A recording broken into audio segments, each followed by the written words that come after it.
చాలామంది ఎమ్మెల్యేలు అటు పోయినరు, కొంతమంది ఇక్కడ మిగిలినరు, ఉద్ధవ్ ఠాక్రేతో ఉన్నారు. ఇదంతా ఉంటే సుప్రీంకోర్టు తీర్పిచ్చింది. త్వరగతిగా ఈ స్పీకర్లు పెండింగ్ పెట్టుకోవద్దు. ఈ 10వ షెడ్యూల్ చట్టంలో రాజ్యాంగంలో ఏముంది? యాజ్ ఎర్లీ యాజ్ పాసిబుల్ ఉన్నది. యాజ్ ఎర్లీ యాజ్ పాసిబుల్ అంటే త్వరగతిగా తొందరగా చేసేయాలి, కంపల్సరీ చేయాలని చెప్పి దాని ఒక ఆలోచన అని చెప్పింది. దురదృష్టవశాత్తు స్పీకర్లు ఏం చేస్తున్నారు? పెండింగ్ పెట్టుకుంటున్నారు. నేను నా రిక్వెస్ట్ ఈరోజు ఈ ప్రెస్ మీట్ ద్వారా కోరేది ఏంటంటే, మరి గౌరవ తెలంగాణ రాష్ట్ర శాసనసభ స్పీకర్ ప్రసాద్ గారు యాజ్ ఎర్లీ యాజ్ పాసిబుల్ అంటే మీరు 24 గంటల్లో డిస్పోజ్ చేయొచ్చు. నా రిక్వెస్ట్ ఏంటంటే, మీరు ఒక శాసనసభ స్పీకర్గా ఉన్నారు కాబట్టి మీరు వెంటనే డిస్పోజ్ చేయాలి. ఇంకా సుప్రీంకోర్టు తీర్పు ఏం చెప్పింది? మీరు వారం రోజులు చేసినా, నెల రోజులు పెండింగ్ పెట్టుకున్నా ఈ రోజు నుండే డిస్క్వాలిఫై అయినట్టే అని చెప్పేసింది. ఇలా దానం నాగేందర్ గారు నిన్న కండవా కప్పుకున్నారు కాబట్టి నిన్నటి నుండే ఆయన డిస్క్వాలిఫై చట్ట ప్రకారంగా. ఆయనకు జీతభత్యాలు ఇవన్నీ ఏం రావు. డీమ్ ఆయన స్పీకర్ గారు వారం రోజులకు చేస్తారా, 10 రోజులకు చేస్తారా, 20 రోజులకు చేస్తారా, లేకపోతే 24 గంటల్లో చేస్తారా అనే డిస్క్రిషన్ పవర్. ఎందుకంటే ఇప్పుడు సుప్రీంకోర్టు ఫుల్ బెంచ్లో ఉంది. ఎన్ని రోజులు అనేది ఆ 10th షెడ్యూల్లో స్పెసిఫిక్గా లేదు కాబట్టి ఇవి చేస్తున్నారు. కాబట్టి నా రిక్వెస్ట్ ఏంటంటే, స్పీకర్ గారు యాజ్ ఎర్లీ యాజ్ పాసిబుల్ అనేది రాజ్యాంగంలో ఉంది. సుప్రీంకోర్టు, హర్యానా కోర్టులు చాలా 1 మంత్లో చేయమని చెప్పింది. ఒక జడ్జిమెంట్లో పట్ల సుప్రీంకోర్టు అయితే పెండింగ్ పెట్టుకోవద్దని చెప్పింది. సరే, స్పెసిఫిక్గా పీరియడ్ లేదు కాబట్టి ఇవాళ ఫుల్ బెంచ్ ముందు సుప్రీంకోర్టులో ఉంది. ఏదేమైనప్పుడు కూడా దీన్ని తొందరగా డిస్పోజ్ చేయాలని చెప్పి నేను కోరుతున్నాను స్పీకర్ గారిని. ఇదే సందర్భంలో ఏ ముంచుకొచ్చిందండి వీళ్ళకి? పోయి ఏం చేస్తారు? ఆడ ఒక ప్రభుత్వం ఉన్నది, ఆ ప్రభుత్వాన్ని కూల్చము, మాకు అవసరమే లేదని చెప్పి స్పష్టంగా మేము చెప్పినాం. వాళ్ళే ఊహించుకుంటారు, వాళ్ళే ఊహించుకుంటారు. ఈ ప్రభుత్వం ఎవరన్నారు కూల్స్తామని? ఎవరని లేదు, మీరే మాట్లాడుకుంటారు. ఇదే రేవంత్ రెడ్డి గారు ముఖ్యమంత్రి గారు ఈ మధ్యనే ఇక్కడ మాట్లాడిండు, అసలు రాజ్యాంగంలో ఇది పెట్టాలి, ఉరిదీయాలి, అసలు ఒక పార్టీలో గెలిచినోడు ఇంకో పార్టీలో పోవద్దు అని ఒక బ్రహ్మాండమైన స్పీచ్ ఇచ్చిండు రేవంత్ రెడ్డి గారు. మరి నేను ఆయనే కండవా కప్పాను. మన ముఖ్యమంత్రి అయిన తర్వాత ఇచ్చాడు, అసలు ఉరి తీయాలి, రాజ్యాంగంలో అట్లా పెట్టాలి, అసలు పార్టీ డిస్క్వాలిఫై ఇమ్మీడియట్ చేయాలి, పార్టీలు ఎట్లా మారుతారు అని చాలా విషయాలు చెప్పారు. వారు అనుకున్నారు వాళ్ళ పార్టీలు మారుతారు కాబట్టి ఆయన స్పీచ్ ఇచ్చిండు. వేరే పార్టీల నుంచి వెళ్ళి ఇప్పుడు లాక్కుంటాడు. రేవంత్ రెడ్డి గారు అసలు మీకు ప్రోత్సహించండి, మీకు మంచిగానే ఉన్నది మెజారిటీ, 5 ఏళ్ళు పరిపాలించండి. మీరు చూసుకోవాల్సింది ఏంటంటే మీ పార్టీలో ఉన్న వాళ్ళు పోకుండా చూసుకోండి. కాబట్టి నేను అనేది ఏంటంటే, ఎట్లా పోతారండి వీళ్ళు టీఆర్ఎస్ గెలిచిన వాళ్ళు? ఇలా ప్రజలు ఎంత బాధపడుతున్నారు, ప్రభుత్వమే పోయినందుకు బాధపడుతున్నారు. ఇలా ఎంపీలు రంజిత్ రెడ్డి గారు, పస్తూర్ దయాకర్ గారు, బీబీ పాటిల్ గారు, కొంతమంది కాంగ్రెస్కు, కొంతమంది బీజేపీకి. ఇలా బీజేపీ టికెట్ ఇచ్చిన దాంట్లో దాదాపు 8-9 మంది ఈ గులాబీ జెండా ఎంపీలు నాతో పనిచేసే వాళ్ళు పార్లమెంట్లో. నా రిక్వెస్ట్ ఏంటంటే, మీరు దయచేసి డిఫెక్షన్స్ను ప్రోత్సహించకండి. సరే, మీ పార్టీ చేసింది కదా అని కూడా అడగొచ్చు. నేనేం తప్ప, నేను ఏది చేస్తే కూడా తప్పేం చెప్తున్నాను. ఎందుకంటే ఆమె లాయర్ బై ప్రొఫెషన్. నేను ఎప్పుడు కూడా నాకు ఇష్టం లేదు డిఫెక్షన్స్. ఎందుకంటే ఇండియన్ డెమోక్రసీ ఇంకా ఎదగాలి. సరే, నువ్వు చేసినా కూడా నేను తప్పు చేస్తా అని ఎందుకు అనాలి? కాబట్టి నా రిక్వెస్ట్ ఏంటంటే, సుప్రీంకోర్టు చాలా స్పష్టంగా చెప్పింది, ఏ రోజైతే పార్టీ మారినట్టు ప్రకటన చేసినా కండవా కప్పుకున్నా ఆ నిమిషం నుండే డిస్క్వాలిఫై అని చెప్పేసింది. అది చట్టం అది. కాబట్టి ఇంకెందుకు వెళ్ళేటి చేయాలి స్పీకర్ గారు?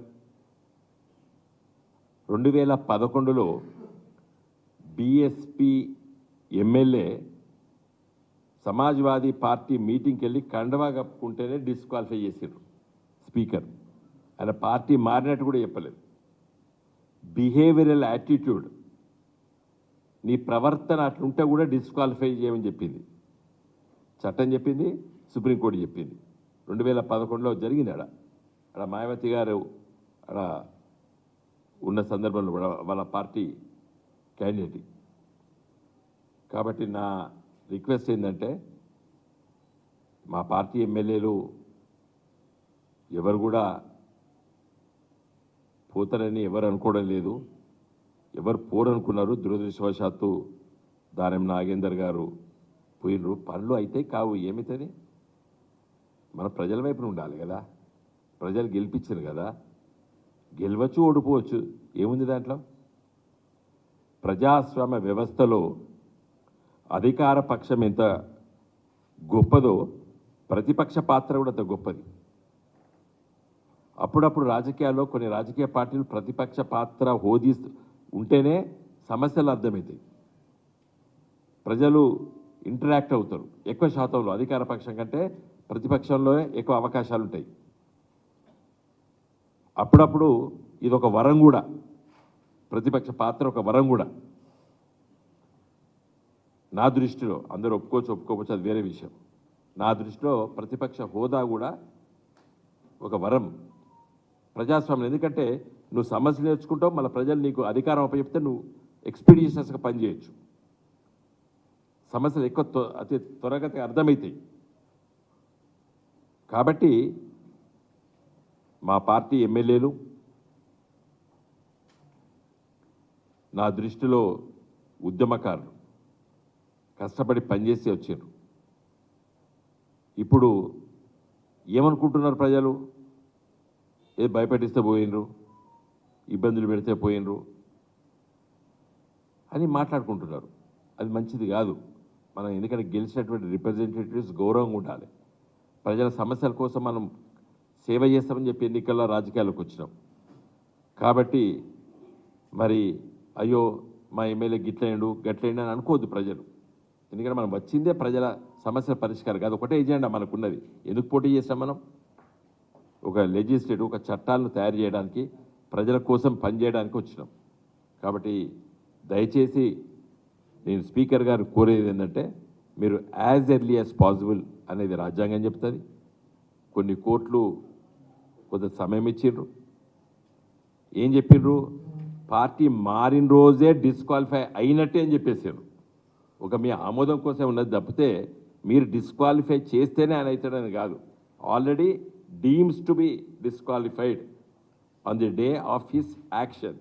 ఆయన రాజీనామా చేసినా, ఆయన ప్రవర్తన చేసినా స్పీకర్ ఇచ్చేంతసేపు కూడా ఉండదు. ఆయన ఆ ప్రవర్తన, ఆయన రాజీనామా, లేకపోతే ఇండిఫరెంట్గా బిహేవ్ చేసినా, పార్టీ నిర్ణయాలకు ఇండిఫరెంట్ బిహేవ్ చేసినా ఆ క్షణం నుండే డిస్క్వాలిఫై అని చెప్పింది సుప్రీంకోర్టు. చట్టం అదే విధంగా చెప్పింది. కాబట్టి ఇంకా వేచి చూడవలసిన అవసరం లేదు.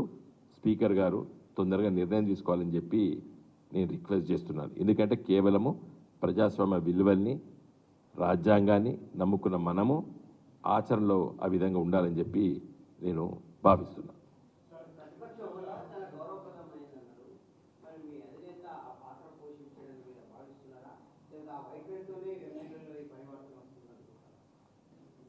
కేసీఆర్ గారు మన బ్రహ్మాండంగా ఒక ప్రతిపక్ష నాయకుడిగా మాట్లాడినరు. కరీంనగర్లో, నల్లగొండలో 2 బహిరంగ సభలు పెట్టినరు, ప్రజలను చైతన్యపరిచారు. ఒక ప్రతిపక్ష నాయకుడిగా తన పాత్ర 3 మాసాల్లో పెట్టే 2 పెద్ద బహిరంగ సభలు పెట్టినరు. ప్రజల్ని చైతన్యపరుస్తున్నాం, మా పాత్ర కదా చెప్తున్నాం. మేము శాసనసభ అంటే మీకు తెలుసు కదండి, హీ వాజ్ ఇంజూర్డ్ కదా 100%. ఏమంటారు డెమోక్రసీ ఇన్నర్ పార్టీలో ఏం మాట్లాడిందో బయటకు చెప్తామా? కానీ నేను ఇంత ధైర్యంగా చెప్తున్నా కదా, దిస్ ఇస్ మై వ్యూ అని చెప్తున్నా. Yes, any party disqualifications procedure తప్పని చెప్తున్నాను నేను.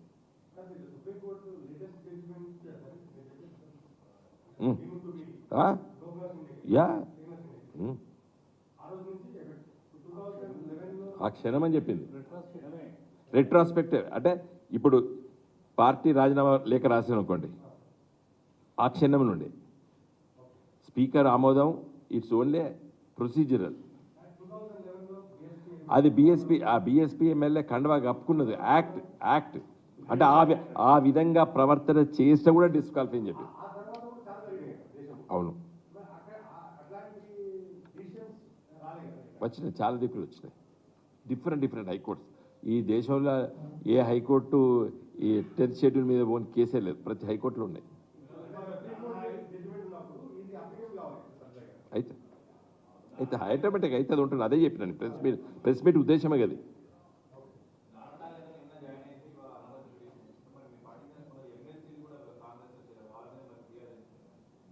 అది నాకు తెలియదు, ఏసీనా తెలియదు, నాకు తెలుసుకుంటా.